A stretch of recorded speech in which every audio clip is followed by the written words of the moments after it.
राम मंदिर प्राणप्रतिष्ठा सोहळ्यासाठी अयोध्या नगरी सजली। हजारो रामभक्त अयोध्येत दाखल। संध्याकाळी देशभरात दीपोत्सव साजरा होणार। राम मंदिर सोहळ्यासाठी अयोध्येत कडेकोट सुरक्षा व्यवस्था। 10,000 सीसीटीव्ही कॅमेऱ्यांसह ड्रोनची नजर।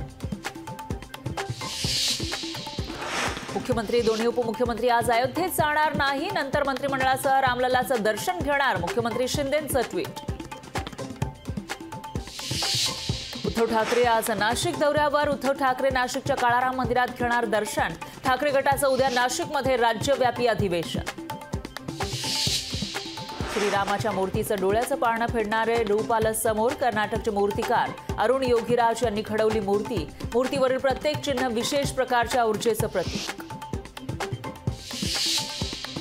अवघे विश्वची राममय। ठिकठिकाणी कार्यक्रमांचं आयोजन। दिल्ली गोव्यात मंदिराला दिव्यांची रोषणाई तर लखनौमधील रस्त्यांना भगवा रंग। ठाकरे गटाचे आमदार रवींद्र वायकरांना पुन्हा ईडीचे समन्स। 23 तारखेला चौकशीसाठी हजर राहण्यासाठी वायकरांना समन्स। 17 तारखेला वायकर चौकशीसाठी होते गैरहजर।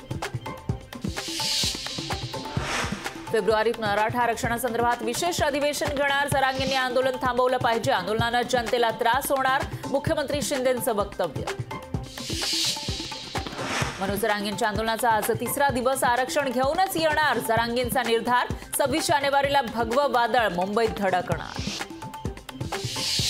आरक्षण संपवण्याचा घाट घातला जातोय। छगन भुजबळांचा जरांगेंवर आरोप। आम्ही एका जातीसाठी लढत नाहीये। भुजबळांचं स्पष्टीकरण। सगेसोरेबाबत मागणी कायद्यामध्ये बसणारी नाही तरी सरकार तपासून पाहणार। जरांगेंनी थोडं सबुरीनं घ्यावं। दीपक केसरकरांचा जरांगेंना सल्ला। आसाममध्ये भारत जोडो न्याय यात्रेदरम्यान काँग्रेस भाजपमध्ये संघर्ष। आसामचे मुख्यमंत्री हेमंत बिस्वा शर्मांनी कृत्य केल्याचा जयराम रमेश यांचा आरोप।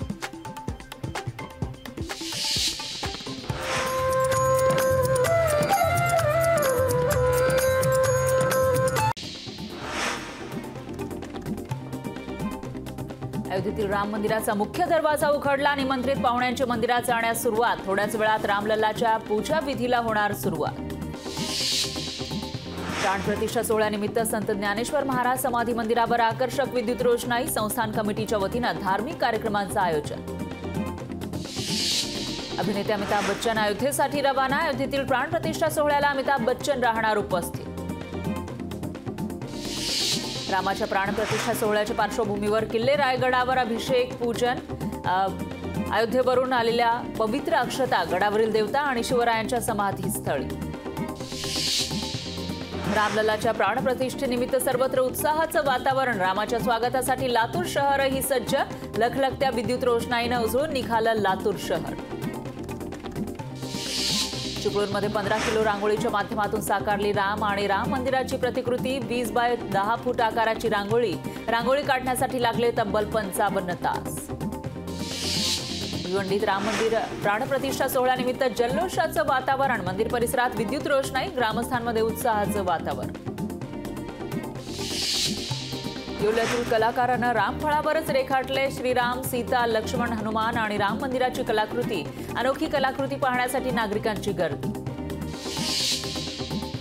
हृदयात राम आणि हाताला काम आसामचं हिंदुत्व आहे तर जाती जातीत वाद निर्माण करणं हे भाजपचं हिंदुत्व। आदित्य ठाकरेंची भाजपवर टीका। राज्यात कोरोनाचे 58 नवे रुग्ण आढळले। सक्रिय रुग्णांची संख्या 439 वर। तर नागरिकांनी काळजी घेण्याचं प्रशासनाचं आवाहन।